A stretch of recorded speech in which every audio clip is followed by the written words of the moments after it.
हाँ जी students, welcome back to study Khazana. तो अकाउंटिंग वही सबसे अच्छा सबसे प्यारा अकाउंटिंग हमारा। तो होप आप लोगों को मज़ा आ रहा होगा अकाउंटिंग पढ़ने में। जितने कॉन्सेप्ट्स को आप इजीली पढ़ोगे उतना आपको ज़्यादा टाइम के लिए वो याद रहेंगे। अगर क्रैमिंग करोगे तो वो भूल जाओगे, उसका कोई फ़ायदा नहीं है। तो हमने हर छोटे छोटे कॉन्सेप्ट्स को छोटी छोटी स्टोरीज बना करके समझा हुआ है। आप देखना, आपको एंड तक वो स्टोरीज याद रहेंगी और कॉन्सेप्ट दिमाग में आ जाया करेगा। तो उस कॉन्सेप्ट की लड़ी को, स्टोरीज को हम आगे लेके जा रहे हैं आज। तो अकाउंटिंग में कुछ जैसे एज यूजुअल हम लास्ट क्लास की थोड़ी सी रिवीजन करते हैं कि हमने क्या पढ़ा था, और फर्दर टॉपिक को कुछ ना कुछ आज डिस्कस करेंगे। तो स्टार्ट करते हैं। सर कौन सा सब्जेक्ट? वही सबसे अच्छा सबसे प्यारा सर अकाउंटिंग हमारा, ये आप लोग सीख गए जल्दी। तो लास्ट क्लास हमने एक तो क्रूअल कॉन्सेप्ट पूरा कर लिया था, उसको एक क्विक रिवीजन देंगे। और दूसरा हमने एक स्टोरी पे छोड़ा था कि मिस्टर मलिक का क्या हाल हुआ जब उसकी शॉप में आग लग गई। तो उसके पास भिन्न भिन्न तरह के लोग आए, भिन्न भिन्न माने डिफरेंट डिफरेंट तरह के लोग आए। तो उन्होंने उसको क्या कहा कि हाँ भाई ये तेरा ये लॉस हो गया, वो लॉस हो गया, वो भी पढ़ेंगे। तो अक्रूअल तो अभी आपको याद होगा, लेकिन फिर भी मैं एक बार बता देता हूँ। अक्रूअल ने एक्सपेंसेस और इनकम की बात की थी। 3 केसेस लिए इसने कि अगर पेमेंट कर दी तो कोई प्रॉब्लम नहीं है, अगर पेमेंट नहीं हुई तो हम उसको लायबिलिटी दिखाएंगे। लायबिलिटी कैसे? Outstanding salary, outstanding rent, outstanding electricity bill, कुछ भी हो सकता है। तो हमने वर्ड आउटस्टैंडिंग लिखा हुआ है, तो आप इसको सैलरी पेबल भी कह सकते हो। Salaries payable, rent payable, electricity payable. Payable माने पे करने वाला है। और अगर एक्स्ट्रा पेमेंट की हुई है तो हम उसको एसेट्स कहते हैं। तो उसको हम रिकॉग्नाइज कैसे करते हैं? प्रीपेड करके। Prepaid salary, prepaid rent, prepaid electricity, अगर हमने एडवांस में पेमेंट कर रखी है। तो एक और कॉन्सेप्ट देखा था कि एसेट्स को हम डेबिट करते हैं, लायबिलिटीज को हम क्रेडिट करते हैं, तो वो शॉर्ट में पढ़ लिया था। इनकम के रिगार्डिंग भी यही 3 पॉइंट थे कि इनकम आ गई तो ठीक है, बहुत अच्छी बात है भाई, बधाई हो आपको। अगर इनकम नहीं आई तो आपकी वो एसेट है, आपने पैसे लेने हैं। तो इधर एक वर्ड यूज करते हैं एक्रूड इनकम का। एक्रूड इनकम माने इनकम ड्यू हो गई बट रिसीव नहीं हुई। Income due but not received, तो एक्रूड इनकम बोलते हैं उसको। एक्रूड फीस की एग्जांपल ली थी हमने। जैसे आपको कहीं से कमीशन आना है तो वो कमीशन नहीं आया, लेकिन आपने वही सर्विस दे दी, तो अक्रूड फीस, अक्रूड कमीशन हम वर्ड यूज कर लेते हैं। और अगर वो पैसे एडवांस में जैसे दे जाते हैं, तो जैसे हमने लास्ट क्लास में देखा कि स्टूडेंट्स ने फीस एडवांस में दे दी, तो हम उसको इनकम रिकॉग्नाइज नहीं करेंगे, हम उसको क्या बोलेंगे? लायबिलिटी बोलेंगे। तो लायबिलिटीज हमने क्या बोला था? Fees in advance. कोई भी चीज़ है तो आप उसके आगे इन एडवांस लिख देना, तो समझ आ जाएगा कि वो लायबिलिटी है। तो एक तो हमने एक्रूअल कॉन्सेप्ट ये पढ़ लिया था, और एक कहानी पढ़ रहे थे। वो कहानी क्या थी कि मिस्टर मलिक की शॉप में आग लग जाती है, तो सब कुछ जल के खाक हो जाता है, जिसमें बहुत सारे एसेट्स होते हैं। हमने आग कितनी तारीख को लगाई थी सर? हमने 1 अक्टूबर को आग लगाई थी। तो जब 1 अक्टूबर को आग लगी थी तो बहुत सारा कुछ जल के उसका खाक हो गया था। बिल्कुल एग्जैक्टली नहीं याद, लेकिन आपने एक एंट्री डाली थी जो हमने पहले पढ़ चुके थे कि सर लॉस हो गया, लॉस हो गया, लॉस बाय फायर, आग लग गई थी, अकाउंट डेबिट। तो ये 68 लाख का लॉस हुआ था। टू लैंड एंड बिल्डिंग गई, बिल्डिंग गई, लैंड तो नहीं आग लगेगी। तो बिल्डिंग गई, टू प्लांट एंड मशीनरी गई। प्लांट के मशीनरी के साथ एक वर्ड प्लांट लिखा होता है, ये भी नहीं मैंने बताया, अभी बता दूंगा। टू फर्नीचर एंड फिक्सचर बोलते हैं। तो उसकी दुकान में से कैश को आग लग गई, तो उसकी दुकान में स्टॉक को आग लगी, लेकिन स्टॉक को हम क्या लिखते हैं? परचेज। तो ये सारे क्रेडिट क्यों किए? जैसे 40, 20, 5, 65, 2, 1 ऐसा कुछ था। 68 लाख के एसेट्स को हमने क्रेडिट क्यों किया? सर ये चले गए, और जो चीज़ जा रही है हमने उसको क्रेडिट कर दिया, एसेट्स कम हो गए, और लॉसेस को हमने डेबिट कर लिया कि मिस्टर मलिक रो और रो। बात ये रोने तक सीमित नहीं थी, इनके पास अलग अलग तरह के बंदे आए। तो उन्होंने कहा कि मलिक साहब ये लॉस तो कुछ भी नहीं था, असल लॉस हुआ है आपको इस ब्लैक पीरियड में, काला पीरियड था जो आपने दुकान नहीं खोली, आपको डिस्टर्ब हुआ, डिस्टर्ब पीरियड था। इस डिस्टर्ब पीरियड में आपको बहुत सारी आपने सेल कर देनी थी, जो जिसका प्रॉफिट आपको होना था वो प्रॉफिट नहीं हुआ, तो असल में तो वो लॉस है आपका। तो अलग अलग लोग आए इसके पास। एक आया था और कह रहा था कि मलिक साहब आपने ना इस पीरियड में 2 करोड़ की सेल करनी थी कम से कम, और 2 करोड़ में आप 50 लाख रुपए तो कमाते, और जो 50 लाख आपने नहीं कमाए अभी, लॉस और प्रॉफिट हो गया। तो ये तो कोई दिक्कत नहीं है, plant and machinery, furniture, fixture, फिर आ जाएंगे, कोई प्रॉब्लम नहीं है। लेकिन ये 50 लाख का लॉस ज़्यादा है, तो आप एंट्री डालो एक और लॉस की, लॉस बाय फायर डेबिट। कितना लॉस हो गया? और 50 लाख का। तो मलिक ने पूछा था कि मैं क्या लिखूं भाई, मेरे पास से क्या आ गया? तो वो भाग गया कि हाँ मैं अभी आ रहा हूँ, रुको आप। तो फिर एक और बंदा आया था, क्या मलिक साहब क्या बकवास कर रहे हो, आपकी सेल 20 लाख भी नहीं होनी थी, मुझे पता है 20 लाख में से आपको ज़्यादा से ज़्यादा 2 लाख प्रॉफिट होना था, जो नहीं हुआ। आपका नुकसान, लॉस ऑफ प्रॉफिट कितना हुआ है? तो वो कह रहा है कि भाई 2 लाख। तो अच्छा, मलिक कह रहा है कि मैं 2 लाख रुपए की एंट्री डालूं। हाँ, लॉस बाय फायर 2 लाख लिखो आप। और 2, ये भी भाग गया, किसी को पता ही नहीं था कि क्रेडिट क्या करवाएं। लॉस ये वाला तो था, हमने बिल्डिंग गई, प्लांट मशीनरी गई, फर्नीचर फिक्सचर गया, तो यहां भी कंफ्यूजन थी कि क्या गया। हाँ, लॉस तो हुआ है। और तीसरा बंदा है, क्या मलिक साहब बकवास कर रहे हो आप, आपकी सेल नील होनी थी और नील ही आपका प्रॉफिट होना था, नील ही आपका प्रॉफिट होना था, तो कोई लॉस लूस नहीं है, आप एंट्री नहीं डालोगे।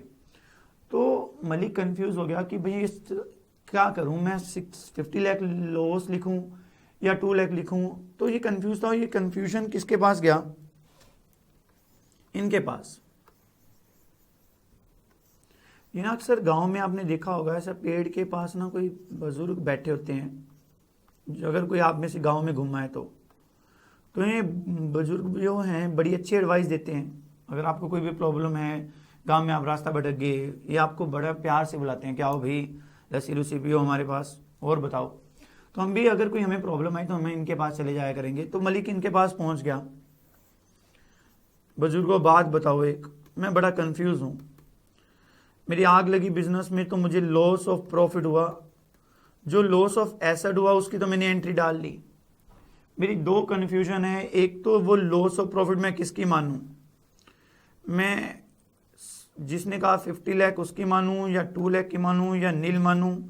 और दूसरा, अगर मैं लिखूं भी तो लिखूं क्या, लॉस बाय फायर तो लिख दूंगा, मुझे पता है कि सारे लॉसेस को डेबिट करना होता है।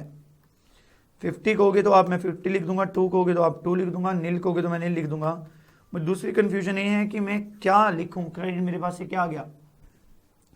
ये कह रहे मलिक तू पागल है, ऐसे अकाउंटिंग नहीं होती। अकाउंटिंग में हम ट्रांजैक्शंस को ऐसे नहीं लिखेंगे। इन्होंने कहा कि मलिक तूने वो एंट्री डाल दी, कह रहे कौन सी, कह रहे एसेट वाली। हाँ सर, मैंने वो डाल दी, loss by fire.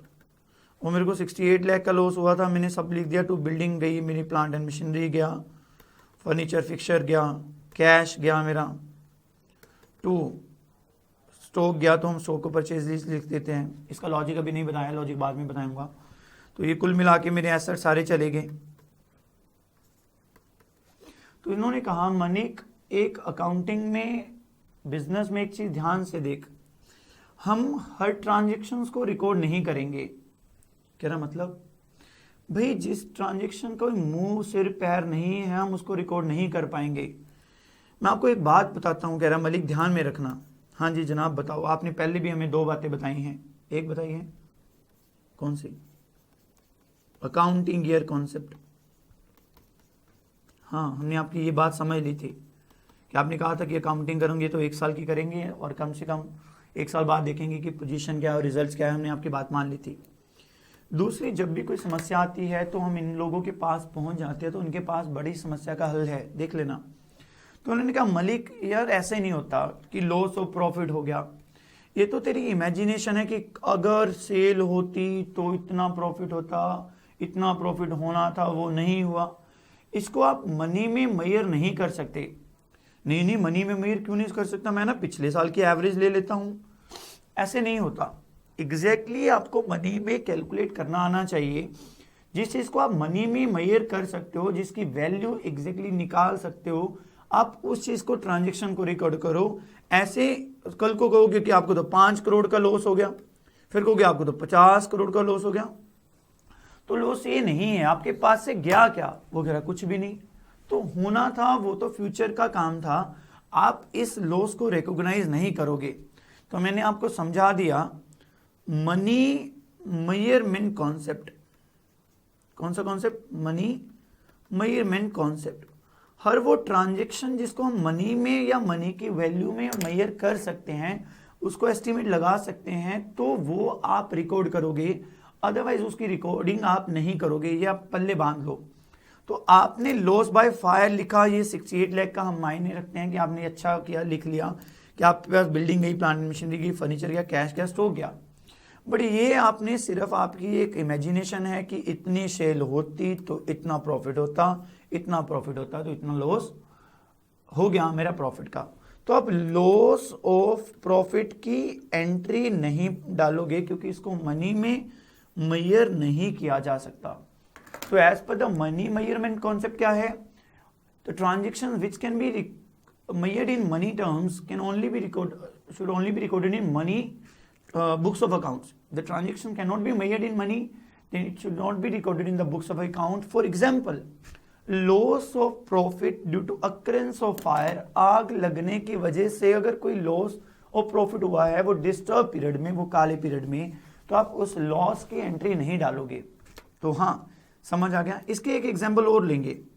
Measurement concept की एग्जांपल है एक लॉस ऑफ प्रॉफिट, जिसको आप एग्जैक्टली नहीं पता लगा सकते। जस्ट आपकी जितने लोग हैं उतने व्यूज देके चले जाएंगे। कोई कहेगा 50 लाख, कोई कहेगा 2 लाख, कोई कहेगा नील, कोई कहेगा 5 करोड़। इस चीज का एस्टिमेट भी नहीं लगाया जा सकता। तो लॉस ऑफ प्रॉफिट। एक चीज और है, वो है आपके ह्यूमन रिसोर्सेज। इसके लिए भी मेरे को ना आपको कहानी बनानी पड़ेगी, ह्यूमन रिसोर्सेज ऐसा करके, कि क्या है कि ह्यूमन रिसोर्सेज एसेट होते हैं क्या नहीं होते। जैसे आपको मैंने पहली बार कहा था कि सर हर वो चीज़ जो ज़रूरत पे काम आती है वो ना मेरी एसेट होती है। तो आपने कहा था कि गोलू मेरा ना दोस्त है सर, वो मेरा ना एग्जाम में काम आता है, वो मुझे चीटिंग करवाते, क्या वो मेरी एसेट हुआ? तो मैंने आपको बोल दिया था कि हाँ वो आपके एसेट हुआ। ह्यूमन रिसोर्सेज, ह्यूमन बींग्स, इसको देखते हैं कि क्या ये एसेट है कि नहीं है। देखना, दो दोस्त थे।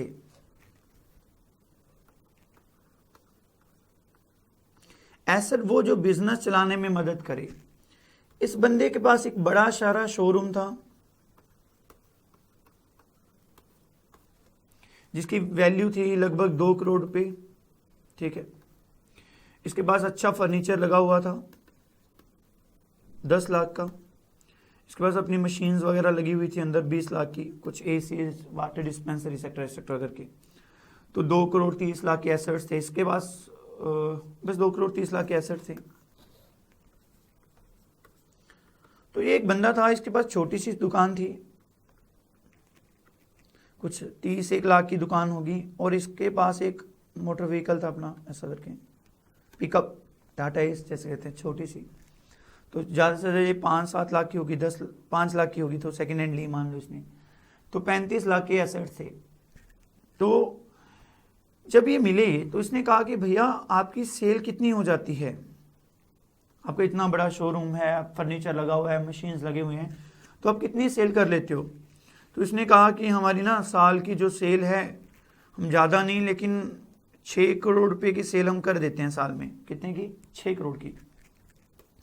अच्छा भैया बहुत सेल आपकी, तो अच्छा तू बता, तेरी सेल तो इतनी ज़्यादा नहीं होगी, तो तेरे पास तो कुछ है ही नहीं, छोटी सी दुकान है, छोटा सा व्हीकल है, तू क्या सेल करता होगा? हाँ भैया कुछ ज़्यादा नहीं है, लेकिन हमने पिछले साल जो सेल की थी वो हमने ना 6 करोड़ कर दी थी। हैं, यह कब ऐसा रह गया? ओहो, ये कैसे हो गया? छोटी सी दुकान में से सेल कितनी होगी भाई? तो तेरे पास तो इतने एसेट्स भी नहीं है, तूने कहाँ से सेल कर ली? कह रहे भैया मेरे पास ना एक बंदा है, बड़ा जबरदस्त बंदा है, MBA की हुई है इसने, मास्टरमाइंड बंदा है, बस यही है जो कुछ है। नहीं फिर भी करते क्या हो? भैया देखो दुकान तो हमारे पास है नहीं, हम ना सुबह 4 बजे उठते हैं, और दुकान में जितना भी सामान लोड होता है हम पड़ा होता है हम इसमें लोड करवा लेते हैं। मैं आगे ना ड्राइवर बन जाता हूँ, मैं गाड़ी चलाता हूँ और ये बंदा ना पीछे बैठ जाता है, इस पे हाथ में माइक पकड़ता है और ऐसी अनाउंसमेंट करते हैं। हम ना गली गली जाते हैं, कभी किस शहर कभी किस शहर, तो ऐसी अनाउंसमेंट करता है कि कस्टमर खींचा चला आता है और हर चीज़ जो भी हम लोड करके लेके जाते हैं वो एक दिन में हम वापस बेच के आ जाते हैं सारा। बड़ा टैलेंट है, लोगों को बड़े प्यार से बोलता है आ जाओ ले जाओ आपके लिए आपके लिए आपके लिए, टैलेंट भरा हुआ है। तो मेरा तो सारा बिजनेस इस बंदे के सिर पे चल रहा है। अच्छा, तो अब ये बताओ कि एसेट जो बिजनेस चलाने में मदद करती है, इसकी एसेट क्या हुई? तो इसने 2 करोड़ की बिल्डिंग ले रखी है, फर्नीचर 10 लाख का, मशीनरी 20 लाख की, तो इसके पास 2 करोड़ 30 लाख 2 करोड़ 30 लाख के इसके पास एसेट्स हैं।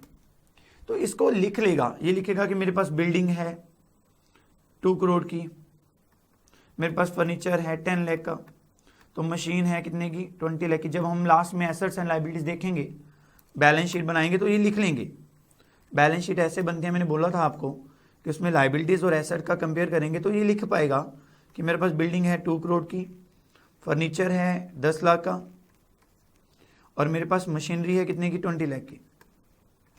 अब इस बंदे की बात करो, क्या ये एसेट है इसकी? हाँ सर ये एसेट है। क्या ये एसेट है इसकी मोटर व्हीकल? हाँ ये एसेट है सर। क्या ये बंदा इसकी एसेट है कि नहीं है? हाँ सर इसकी एसेट है। अगर ये ना होता तो इसना बिजनेस ये नहीं कर सकता था। लेकिन अब आप देखना, जब ये बैलेंस शीट बनाएगा,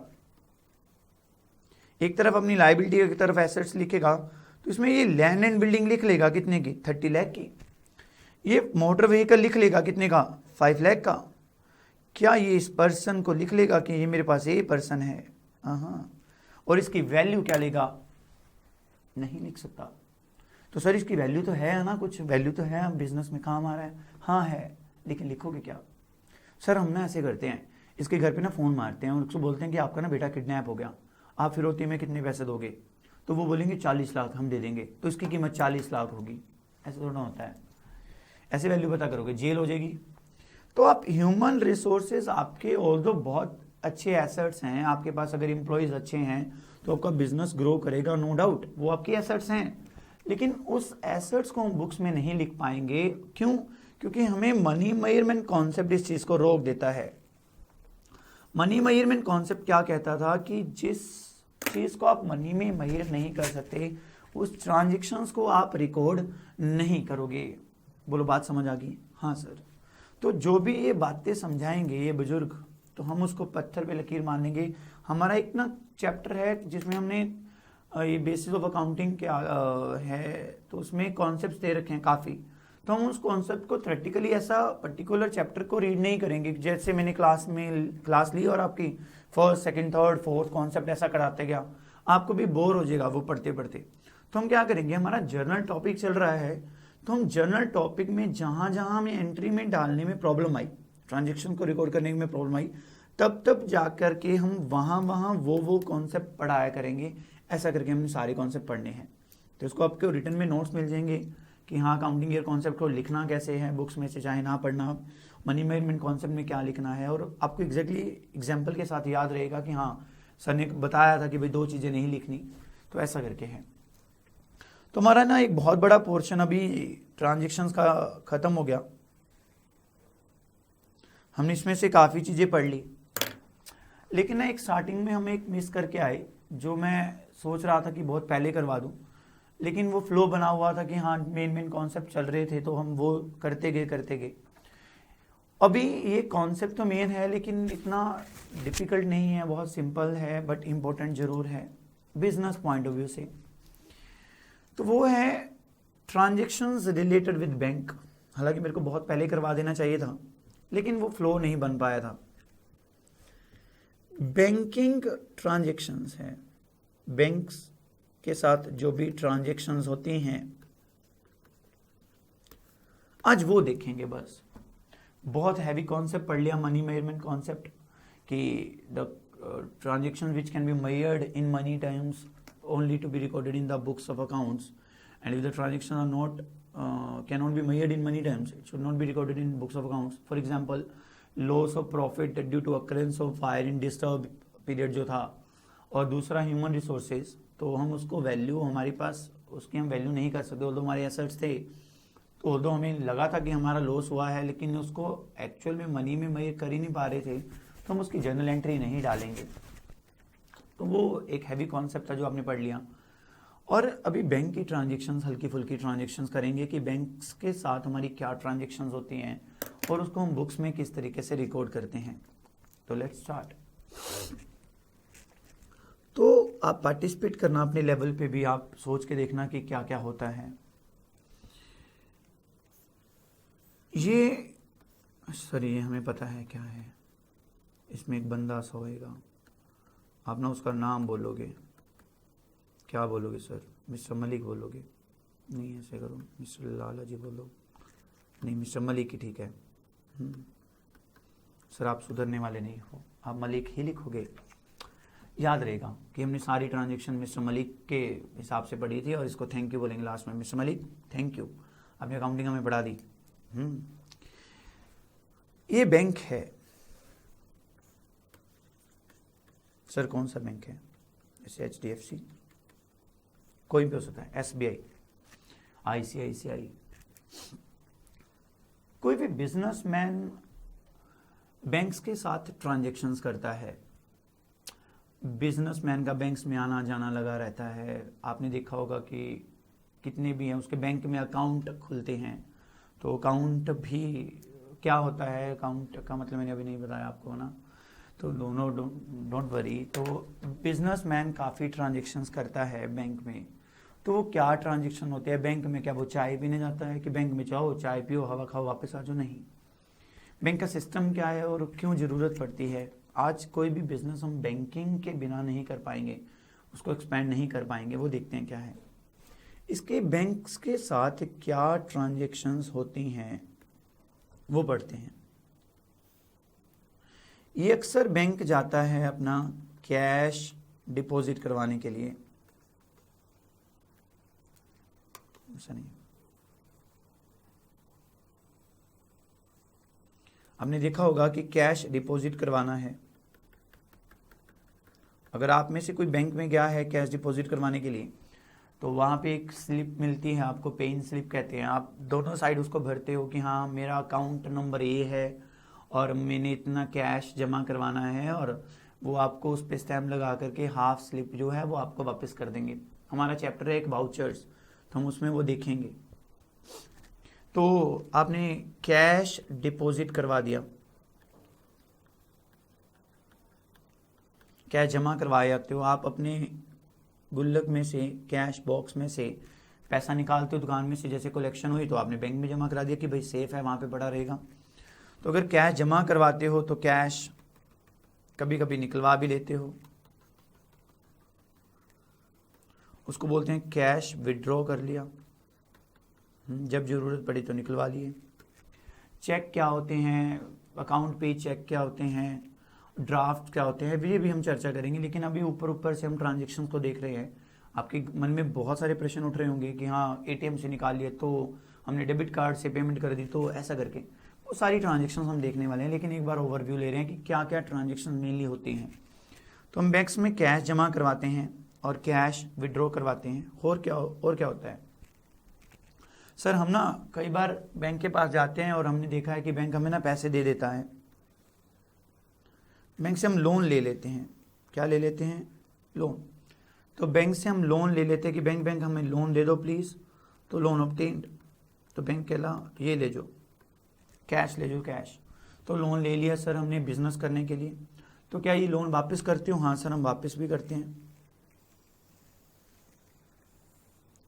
तो लोन रीपेड, तो लोन हम वापस भी कर देंगे बैंक को, बैंक का पैसा हम वापस कर देंगे। तो बैंक तो बड़ा भाई दयालु बंदा है, इससे कोई भी बंदा जाए लोन ले ले और साल बाद 2 साल पैसा वापस कर दे। बैंक ने कौन सा एक्स्ट्रा पैसे लेने हैं? नहीं सर क्या बात कर रहे हो, बैंक ना हमसे बदले में इंटरेस्ट लेता है। हम बैंक को इंटरेस्ट दे करके आते हैं, ठीक है। ये भी ट्रांजेक्शन होगी। तो हर महीने या क्वार्टरली जैसे भी बैंक है वो आपसे ब्याज लेगा कि हाँ पैसे दे के जाओ, आपने पैसा ले रखा है ब्याज दे के जाओ। और आप जो बैंक में पैसा जमा करवाते हो और क्या बैंक आपको कुछ देता है? हाँ सर। जैसे मान लो कि मैंने बैंक में ना 10 लाख रुपए जमा करवा दिया और बैंक ना मेरे को इस पे इंटरेस्ट देगा, इंटरेस्ट रिसीव होगा मुझे। सर इंटरेस्ट रिसीव होगा ना, मेरी तो इनकम हो जाएगी। मान लो बैंक ने मेरे को 4% इंटरेस्ट देना है 1 साल का, तो 10 लाख का 4% कितना हुआ? 40,000 हुआ ना, ऐसा करके 10 लाख इंटू 4%, तो ये रहा 40,000। तो बैंक मेरे को 40,000 इंटरेस्ट दे देगा। हाँ, अगर मैंने बैंक से पैसा ले रखा है तो मेरे को बैंक को देना पड़ेगा, वो मेरा एक्सपेंस हो जाएगा। और कोई बात? हाँ सर, बैंकिंग के तो और भी बहुत सारी ट्रांजेक्शन होती हैं। कैसे? सर हम मॉल में जाते हैं, हम ना वहाँ पे शॉपिंग करते हैं तो हम कार्ड स्वैप करवा देते हैं। क्रेडिट कार्ड होता है, डेबिट कार्ड होता है, चेक्स होते हैं, ड्राफ्ट्स होते हैं, वो बाद में देखेंगे। अक्सर ऐसा देखा है, मैं सर मजाक में पढ़ेंगे, मजे मजे में। ये यहाँ पे बंदा खड़ा है कोई, इसने इसको मलिक को फ़ोन मारा, मलिक को फ़ोन लगाया, मलिक मेरे को पैसे चाहिए, अभी देके जा। तो मलिक कहता भैया भैया मैं तो बहुत दूर बैठा हूँ, तो मैं पैसे कैसे दूँ? तो कह रहा रुको मैं अभी अरेंज करता हूँ। तो इसने बैंक मैनेजर को फ़ोन किया। ऐसा होता नहीं है वैसे। बैंक मैनेजर एक काम करो, वहाँ पे एक बंदा खड़ा है, उसको मेरे पास मेरा ना पैसा पड़ा आपके पास, उसमें से उसको पैसा दे दो। वो कह रहा है ऐसे कैसे दे दें, मेरे पास भी टाइम नहीं है, तो बताओ कहाँ पे है? तो उसने कहा यहाँ पे है। कौन से बैंक के बाहर खड़ा है? ICICI बैंक के बाहर खड़ा है। हाँ ठीक है। तो इसने उसको फ़ोन मारा, उसके मैनेजर को, ओए आपके बाहर ना एक बंदा खड़ा है, उसको पैसे दे दो। कह रहा है ऐसे कैसे दे दें? कोई नहीं आप मेरे से ले लेना, इस बंदे का फ़ोन आया था और इस बंदे ने कहा है कि इसको पेमेंट दे दो, मेरे पास पड़ी है पेमेंट। ओके, तो इसने पेमेंट ली, बैंक मैनेजर भाग के आया, ये लो भैया पेमेंट ले लो, चले जाओ। ऐसा नहीं होता। जस्ट लाइक बता रहा हूँ कि बैंकिंग को हम किस तरीके से यूज़ कर रहे हैं। तो उसका पूरा सिस्टम है कि अगर किसी को पेमेंट करनी है कहीं पे, तो आपको उसको खुद को जाने की ज़रूरत नहीं है, आप डायरेक्टली उसको पेमेंट कर सकते हो। तो उसके कई मोड हैं पेमेंट करने की, कैसे कैसे हम वो देखेंगे। फिलहाल हम सिर्फ चर्चा कर रहे हैं कि कैश जमा करवाया जा सकता है बैंक में, और कैश हम निकलवा भी सकते हैं, हम लोन बैंक से ले भी सकते हैं और लोन बैंक को वापस भी करना पड़ेगा। अगर हम कैश जमा करवाते हैं तो हमें क्या मिलेगा? सर इंटरेस्ट मिलेगा। और अगर हम कैश जो है पे करते हैं, इंटरेस्ट पे करते हैं, तो हमें खर्चा हो गया। ठीक है, तो ये सारी ट्रांजेक्शन्स को रिकॉर्ड करना है। थोड़ा सा बोरिंग सा है क्योंकि बहुत सिंपल सी ट्रांजेक्शन्स हैं, बट भाई हर क्लास में मज़ा थोड़ा ना आएगा, लेकिन देखना अभी पता चल जाएगा आपको। मैं इसके बाद कोई भी आपको ट्रांजेक्शन की एंट्री खुद नहीं करवाऊंगा। आप मेरे से पहले सोचने की कोशिश करना कि क्या एसेट, क्या डेबिट होगा, क्या क्रेडिट होगा। मैं 1 सेकंड बाद बोला करूंगा ताकि आपके दिमाग में पहले स्ट्राइक कर जाए वो चीज़। हाँ जी सर, ठीक है सर, कर गया। ये शॉप है, ये तो पता है आपको मिस्टर मलिक, ये बैंक है। मलिक अक्सर बैंक में पैसा जमा करा के आता है, कैश डिपॉजिट। यहाँ में बैंक मैनेजर होता है, ऐसा डंडा लेकर रोड़ा खड़ा होगा, ऐसे टेबल पे बैठा है, कैशियर बैठा है। तो कैश जमा करवा करके आया, तो लेट्स से HDFC बैंक, ठीक है। तो मलिक के पास से क्या आया और क्या गया आप समझना। क्या कैश डिपॉजिट करवा दिया वो खत्म हो गया कि हमारा लॉस हो जाएगा कि हाँ भाई बैंक में कैश पैसा गया और वापस ही नहीं आएगा? नहीं सर, वापस लेंगे हम। तो आपके पास से क्या चला गया? आपके पास से कैश चला गया। मान लो आपने 1 लाख रुपीज डिपॉजिट करवाई। द क्वेश्चन इज आप डेबिट क्या करोगे? अभी अगर मैं दोबारा से वो बोलूं तो डेबिट में क्या था? एक्सपेंसेस कम्स इन, जानबूझ के लेके जा रहा हूँ इधर, रिसीवर, हालांकि शॉर्टकट लगाएंगे फिर। इनकम होती है क्रेडिट में और गोज आउट होता था और गिवर होता था। अभी ये बताओ, आपके पास एक कैश चला गया और आप डेबिट किसको करोगे?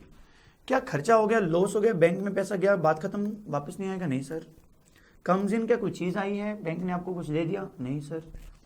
सर बैंक ना रिसीवर है, बैंक से हमने पैसे वापस लेने हैं, और इतिहास गवाह है कि जब जब हमने किसी से पैसे लेने हैं तो क्या करते हैं, डेबिट करते हैं। हाँ, तो अब इसको क्या लिखोगे, क्या मैनेजर का नाम लिखोगे, हमने इस मैनेजर से लेने हैं या इस कैशियर से लेने हैं? नहीं सर, ऐसा थोड़ा ना होगा। हम ना बैंक का ही नाम लिख देंगे कि बैंक से लेने, हमने तो बंदे तो आते जाते रहेंगे, कभी कौन बैठा होगा यहाँ पे, कभी कौन बैठा होगा, तो हमने लिख दिया HDFC bank account debit 1 lakh. अब ये बताओ, आपने कैश क्रेडिट क्यों किया? सर चला गया। और HDFC बैंक डेबिट क्यों किया? सर वो रिसीवर है। ठीक है, चलो रिसीवर हो गया। अब एक और ट्रांजैक्शन देखना, आपने कैश विड्रॉ करवाया, आपको जरूरत पड़ी, आप बैंक में गए, बैंक से कहा बैंक आप ना मेरे को पैसा निकलवा दो, तो आपने उसमें से 30,000 रुपये निकलवा लिए। अब बताओ मलिक के पास क्या आया और क्या गया? मलिक के पास क्या आया और क्या गया? तो सर मलिक के पास कैश आ गया, कैश अकाउंट डेबिट, एसेट बढ़ गई इसके पास 30,000। टू क्या लिखोगे? क्या इनकम होगी? नहीं सर, इनकम थोड़ा ना हुई है। क्या कोई चीज चलेगी ना, गिवर है सर। क्या मैनेजर का नाम लिखेंगे? नहीं सर, HDFC बैंक गिवर है, रिसीवर गिवर हो गया, तो समझ आ गया। लेकिन आपको मैंने समझा दिया कि बैंक की ट्रांजैक्शंस को रिकॉर्ड कैसे करना है, लेकिन हम ना इसको गलत पढ़ेंगे अभी थोड़ा सा। क्यों? वो इजी रहेगा आगे जाकर के, गलत पढ़ के इजी रहेगा।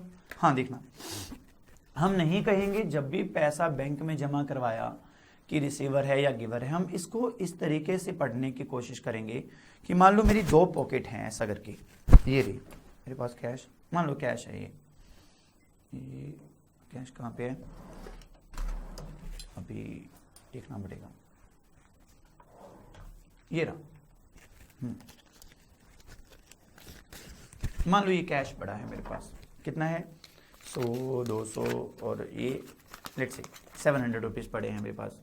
तो मेरी कैश इस जेब में था, इस जेब में था कैश। तो चाहे मेरे पास कैश पड़ा है, चाहे मेरा बैंक में पैसा पड़ा है, मैं कभी भी यूज़ कर सकता हूँ। कर सकते हैं कि नहीं कर सकते? हाँ सर कर सकते हैं। अगर मैंने कोई चीज़ खानी है, मतलब बाज़ार से शॉपिंग करनी है, अगर मेरे पास कैश पड़ा है तो मैं कैश देकर भी शॉपिंग कर सकता हूँ। अगर मेरा पैसा बैंक में पड़ा है, आप लोगों ने बहुत यूज़ किया है, आप डायरेक्टली उसको कैश देने के बजाय आप कार्ड में से स्वैप करवा देते हो, आपकी जेब वाला कैश कम नहीं होगा, आपका बैंक वाला कैश कम हो जाएगा। तो कोई दिक्कत नहीं है, चाहे आपकी जेब में कैश पड़ा हो, चाहे आपका बैंक में पड़ा हो।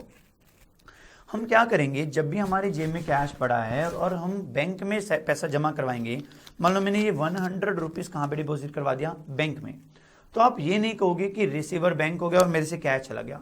आप कहना कैश चला गया और बैंक आ गया, कैश चला गया और बैंक आ गया। अब जब और कैश जमा कराया तो मान लो ये 100 रुपीज़ भी जमा करवा दिए, तो आप कहना कि भाई फिर से कैश चला गया और बैंक आ गया। तो आप ये मत कहना कि रिसीवर गिवर है, गलत पढ़ रहे हैं तो कोई दिक्कत नहीं है। तो कैश चला गया और बैंक आ गया। अब देखना, अब जब मैंने कैश पेमेंट कर दी किसी को तो मैं कहूँगा कैश चला गया, लेकिन अगर मैंने बैंक में से पेमेंट किया डायरेक्टली तो मैं कहूँगा कि बैंक चला गया। क्या चला गया? बैंक। तो इट्स जस्ट लाइक कि मैंने एक जेब में से पैसा निकाल के किसमें रखा, दूसरी जेब में। अगर मान लो मुझे जरूरत पड़ गई तो बैंक में से मैंने पेमेंट करने के बजाय, शॉपिंग करने के बजाय पेमेंट निकलवा ली, तो मैंने बैंक में से निकाल लिया, तो क्या आया, क्या आ गया, बैंक बैलेंस कम हो गया। हाँ, बैंक गया और कैश आ गया। तो हम यही बोलेंगे, अगर हमने कैश बैंक में जमा करवाया है तो कैश गया और बैंक आ गया। बैंक आ गया मतलब बैंक बैलेंस आ गया, ठीक है। हालांकि रिसीवर गिवर है, लेकिन हम उसको उस तरीके से रीड नहीं कर रहे। और अगर मैंने कैश विड्रॉ कर लिया तो कैश आ गया, बैंक गया, बैंक गया मतलब बैंक बैलेंस कम हो गया। अब मेरे पास 2 तरीके होंगे पेमेंट करने के, अगर मैंने किसी को पेमेंट करनी है। या तो मैं उसको कैश पेमेंट कर दूंगा, हाँ, या फिर मैं उसको बैंक के थ्रू पेमेंट करूंगा। उसके तरीके हैं, आप उसको चेक दे दोगे।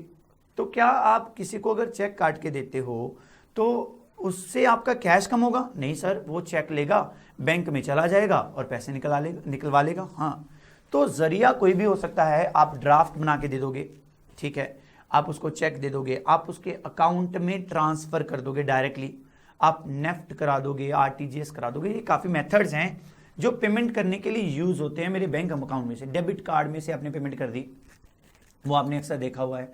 तो मुद्दा क्या है कि मेरे पास अभी कैश के अलावा एक सोर्स और आ गया जहां से मैं पेमेंट कर सकता हूं। क्यों? वो किसका है? पैसा मेरा ही है। मैं अपना पैसा अपने पास भी रखता हूं, कुछ पैसा बैंक में भी जमा करवा देता हूं। तो मैं बोलूंगा क्या? कैश गया और बैंक आ गया। अगर बैंक में से निकलवाया पैसा मैंने, तो फिर बैंक गया और कैश आ गया, बस। अब इसके बाद दो तरीके पेमेंट करने के। अगर आपने पेमेंट करनी है कैश में से, तो आपके पास से कैश चला जाएगा, और अगर आपके पास से आपने बैंक में से पेमेंट किया तो आपके पास से बैंक चला जाएगा।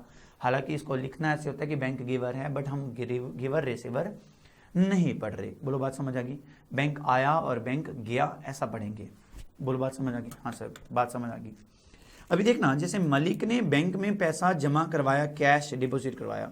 बोलो क्या आया क्या गया? सर कैश चला गया, बैंक आ गया। तो बैंक अकाउंट डेबिट, तो एचडीएफसी अगर नाम है तो ठीक है, नहीं अदरवाइज बैंक लिख देंगे, बैंक अकाउंट डेबिट। अगर बैंक में से पैसा निकलवाया तो फिर, तो सर कैश आ गया, बैंक चला गया। Very good. तो ये ट्रांजेक्शन नॉर्मली होती हैं हमारी। अभी देखना, इसके बाद अगर मेरा पैसा बैंक में जमा है तो आपको पता है कि बैंक आपको क्या देगा? उस पर इंटरेस्ट देगा, इंटरेस्ट देगा।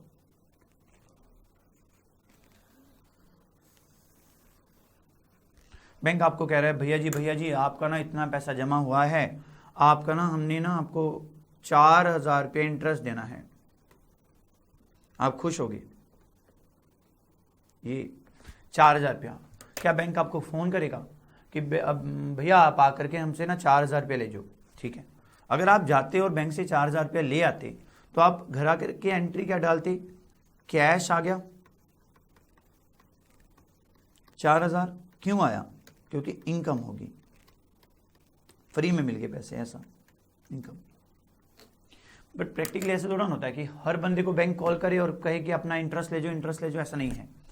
तो अभी इस ट्रांजेक्शन में देखना, आपने 1 लाख रुपये जमा करवाया और 30,000 निकलवा लिया, तो आपका बैंक में कितना पैसा बढ़ा है? 70,000। असल में ना बैंक आपके उस अकाउंट में ही प्लस कर देता है। क्या कर देता है? प्लस। तो आपका कैश नहीं इंक्रीज होगा, तो क्या इंक्रीज हो जाएगा? बैंक इंक्रीज हो जाएगा। तो इसलिए हम जब भी बैंक से इंटरेस्ट आता है तो हमें कैश में रिसीव नहीं हो रहा होता, वो हमारे उसी अकाउंट में प्लस हो जाता है। बैंक अकाउंट डेबिट लिखते हैं। क्या लिखते हैं? Bank account debit. तो बात समझ आई? हर बंदे को कॉल थोड़ा ना करेगा कि आओ भैया कैश ले जाओ। हाँ, आपने बाद में निकलवाना है तो वो आपकी अलग बात है, लेकिन जब भी आपको इंटरेस्ट मिलेगा आपके बैंक अकाउंट में वो प्लस हो जाएगा। ये कॉन्सेप्ट है कैश डिपॉजिट और कैश विड्रॉ का, कैश डिपॉजिट और कैश विड्रॉ का। हाँ जी सर, समझ आ गया। अभी और कौन सी ट्रांजेक्शन्स होती हैं? हाँ, अभी और ट्रांजेक्शन अभी आपने बताई थी वो है लोन की ट्रांजेक्शन्स। अक्सर हम बैंक से लोन लेते हैं और बैंक को लोन देते हैं। बैंक को लोन देते नहीं, बैंक का लोन वापस करते हैं, सॉरी। तो कैश का समझ आ गया सर? हाँ, एक बार फिर से बता दो प्लीज़। ओहो, कितनी बार बताऊं? दुकान से कैश जाता भी है, दुकान से कैश आता भी है। फॉर एग्जांपल, आपके पास 3 लाख रुपए पड़ा था। 3 लाख में से आपने 1 लाख रुपये जमा करवा दिया, कैश डिपॉजिट करवा दिया। बोलो क्या आया क्या गया? सर कैश चला गया 1 लाख, बैंक आ गया सर 1 लाख। सर सिंपल है। तो बैंक में ना हमारा ना, बैंक के पास ना अकाउंट लगा होगा, माने उन्होंने रिकॉर्ड रखा होगा कि HK का अकाउंट है। HK का ना हमारे पास 1 लाख पड़ा है। HK का हमने, हमारे पास 1 लाख रुपये पड़ा है, तो बैंक ने भी तो रिकॉर्ड रखा होगा। तो हमने क्या लिखा? कैश गया और बैंक आ गया 1 लाख 1 लाख। तो उधर भी 1 लाख पड़ा है, आपने भी कह दिया कि हाँ हाँ भैया मेरा बैंक में 1 लाख पड़ा है, आपने भी लिख लिया। तो आपने बाद में विड्रॉ किया, आपने 30,000 विड्रॉ कर दिया, तो आपने क्या लिखा? क्या आया क्या गया? ओहो, कैश आ गया बैंक चला गया। बैंक चला गया मतलब बैंक का बैलेंस चला गया। तो जब भी आप 30,000 आपने निकलवाया तो बैंक ने पता है क्या कर देना है, इसमें से काट देने हैं कि हमने अभी आपके कितने देने हैं 70,000। तो आपने तो लिख ही लिया cash account debit to bank, bank मेरा कम हो गया। अभी देखना आपका बैंक में 70,000 डिपॉजिट है, तो मान लो बैंक ने आपको 4,000 रुपये देना है एज इंटरेस्ट, तो क्या बैंक आपको कॉल करके बुलाएगा कि आप कैश ले जो? नहीं, आपका बैंक ऑटोमेटिकली यहाँ पे कह देगा कि हमने 4,000 आपको और देना है, माने आपका 74,000 देना है। आपको मैसेज आ जाएगा कि हाँ हमने आपके अकाउंट में 4,000 प्लस कर दिए। तो फिर ये बंदा क्या एंट्री डालेगा जब इसको पता चल जाएगा कि इसके अकाउंट में पैसे आ गए? तो ये लिखेगा कि मेरा बैंक बैलेंस बढ़ गया, बैंक अकाउंट डेबिट 4,000। क्यों बढ़ा? क्या मैंने जमा कराया कुछ? नहीं, मुझे तो इंटरेस्ट मिला। बात समझ आ गई? जब भी बैंक बैलेंस बढ़ता है तो डेबिट हो जाता है, जब भी बैंक बैलेंस कम होता है तो क्रेडिट हो जाता है। ये तो पहले पढ़ लिया था क्या कि भाई एसेट्स के बैलेंस जब बढ़ रहे होते हैं तो डेबिट करते हैं, जब कम हो रहे तो क्रेडिट कर देते हैं। हाँ सर लग गया बेटा। तो ये था कैश डिपॉजिट और कैश विड्रॉ और इंटरेस्ट का फंडा। अभी देखना और क्या ट्रांजैक्शन आपने बोली थी सर? हमने बोली थी आपको कि लोन ले सकते हैं। तो ये है शॉप और ये है मिस्टर मलिक। सर एक बात बताएं। नहीं अभी नहीं, बाद में। सर एक बात पूछें। नहीं अभी नहीं, बाद में। बैंक, तो यहाँ पे बैंक मैनेजर बैठा है, ये मलिक वहाँ पे पहुँचता है। जनाब ओ जनाब मेरे को लोन दे दो। वो कह रहा है लोन क्या होता है भाई? कह रहा भाई पैसा दे दो। हाँ पैसा ले जा जो बात है। बोलो कितना चाहिए? भैया जी हमें ना 40 लाख रुपए चाहिए। कितना चाहिए? 40 लाख। तो मलिक वो कह रहा है ले जो भी, ले जो, कोई दिक्कत नहीं है। तो मलिक आ गया घर पे, 40 लाख रुपये लेके आ गया। ऐसा आ रहा है। जब बैंक ने उसको 40 लाख रुपया दे दिया तो आप क्या लिखोगे? सर हम लिखेंगे हमारे पास चेक कैश आ गया, cash account debit 40 lakh, cash account debit 40 lakh to. Sir bank giver है। नहीं, यही तो प्रॉब्लम है। हमने वहां जो कैश निकलवाया था, कैश विड्रॉ, ये अपने अकाउंट में से निकलवाया था कि हमारा पैसा जमा है, इसलिए हम बोल रहे थे क्या आया और क्या गया। लेकिन जो ये पैसा लेके आए हो, नो डाउट आपके पास कैश आ गया, बट अगर आप इसको टू बैंक लिखोगे कि बैंक गया, तो बैंक में से आपने अपने अकाउंट में से थोड़ा निकलवाया है। आपने कहां से लिया है? बैंक से लोन लिया है। तो लोन लिया तो पैसा वापस करोगे कि नहीं करोगे? हाँ सर करेंगे। तो बोलो लायबिलिटी हुई कि नहीं हुई? हाँ हुई सर। तो ये एंट्री, यही पे फर्क है बस कि आपके पास कैश आ जाएगा 40 लाख, तो आपको बैंक नहीं लिखना क्योंकि आपने अपने अकाउंट में से नहीं निकलवाए। आपको लिखना पड़ेगा bank loan account debit. Bank loan credit क्यों किया? क्योंकि आपने वापस करना है 40 लाख। बोला था ना कि क्रेडिट या तो इनकम होगी या फिर लायबिलिटी होगी। तो बैंक लोन क्रेडिट क्यों किया? लायबिलिटी है। वहां पे हमने बैंक क्रेडिट क्यों किया था? क्योंकि हमने अपने अकाउंट में से निकलवाए थे। बोलो बात समझ आ गई? हाँ जी sir. Cash account debit to bank loan. Sir ये एंट्री सही है? हाँ सही है, एक बात सही है। अब मान लो कि कुछ टाइम बीता, 1 साल 2 साल 3 साल 4 साल फॉर एग्जाम्पल। तो 4 साल बाद आप ना बैंक के पास गए, बैंक बोला हाँ मलिक बोलो। भैया ये लो अपना 40 लाख रुपये हम ना देने आ गए। अच्छा गुड। तो जब इसने वापस किया पैसा मलिक ने, तो मलिक क्या एंट्री लिखेगा? क्या अब भी मलिक के सिर पे कोई लायबिलिटी है? नहीं सर, लायबिलिटी तो खत्म होगी। तो क्या जो बुक्स में लायबिलिटी लिखी हुई है टू बैंक लोन, वो वहां पे काट दे जा करके हाँ भाई अब हमने नहीं देना ऐसा करके? सर नहीं, ऐसे काट से थोड़ा सकते हैं, कटिंग से तो क्या होगा, मार्क्स कट जाएंगे। ऐसे काट दें ऐसे करके कि लायबिलिटी नहीं रही? नहीं सर, ऐसा नहीं लिख सकते।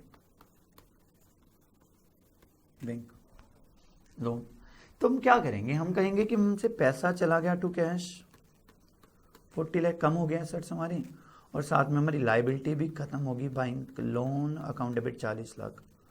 तो लोन क्या कर दिया हमने, डेबिट कर दिया। बोलो बात समझ आ गई कि नहीं आ गई? तो लोन हमने डेबिट क्यों किया? क्योंकि लायबिलिटी कैंसिल की। समझ आ गया? तो अगर कैश हम बैंक में जमा करवा रहे हैं और निकलवा रहे हैं अपने अकाउंट में से, तो हम कैश आया बैंक गया और बैंक गया कैश आया देख लेते हैं। लेकिन ना जब हमने बैंक से लोन लिया है तो हमको लायबिलिटी दिखानी पड़ेगी बुक्स में, तो हम उसको क्या लिखते हैं? तो बैंक लोन। हाँ, अगर अलग अलग बैंकों से लोन लिया है तो नाम लिख देना, ICICI bank loan account, HDFC bank loan account, ऐसा करके। और हाँ, बदले में हमने तो इंटरेस्ट भी दिया होगा। मान लो मिस्टर मलिक ने बैंक को इंटरेस्ट दिया, कहां से? और मलिक ने को कहा, बैंक ने कहा भैया आपका ना हर साल इंटरेस्ट होता है, कितना? आपका इंटरेस्ट बनेगा 4 लाख, आपको ना 4 लाख रुपया देके जाना पड़ेगा। हाँ, वो दे देंगे, हमें क्या दिक्कत है? तो कैश 4 लाख। अभी डेबिट क्या करूं? क्या मैं बैंक डेबिट कर दूं? Bank is the receiver? नहीं, बैंक सिर्फ वर्ड कहां यूज करते हैं? जब हमारा पैसा वहां जमा हो रहा हो। क्या ये अगर 4 लाख रुपया बैंक को दे रहे हो, क्या आपका वहां पर जमा हो गया और आप कहीं कभी भी निकाल सकते हो? नहीं सर, ये तो आपको एक्स्ट्रा पेमेंट बैंक को देनी पड़ी, इसलिए क्या लिखना पड़ेगा आपको? इंटरेस्ट डेबिट करना पड़ेगा। कितने का? 4 लाख। एक्सपेंस हो गया। ये डिफरेंट है, इसलिए मैंने वहां से वर्ड कटवा दिया था रिसीवर गिवर वाला, कि हम ये नहीं देखेंगे कि बैंक रिसीवर है या बैंक गिवर है, हम तो देखेंगे कि हमारे अकाउंट में पैसा आ गया कि हमारे अकाउंट में पैसा नहीं आया। अदरवाइज तो सब केसेस में बैंक रिसीवर गिवर था, तो हम पजल हो जाते कहां पे बैंक लोन लिखना है, कहां पे इंटरेस्ट लिखना है। तो कॉन्सेप्ट समझ आ गया सर? हाँ जी, कॉन्सेप्ट समझ आ गया हमें, बहुत इजी कॉन्सेप्ट था। हाँ, बाद में वो बात अलग है, हमने लोन की ट्रांजेक्शन देख ली सर, देख ली। अभी मिस्टर मलिक के अगर अकाउंट में पेमेंट है, बैंक में पैसा पड़ा है, तो उसके पास 2 सोर्सेज बन जाते हैं, या तो वो कैश में पेमेंट कर दे या फिर वो कहां से पेमेंट कर दे? बैंक में से। अब देखना,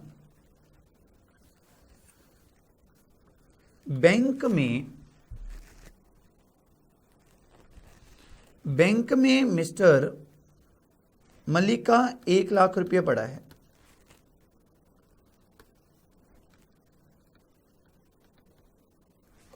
और दुकान में भी पड़ा है पैसा उसके पास,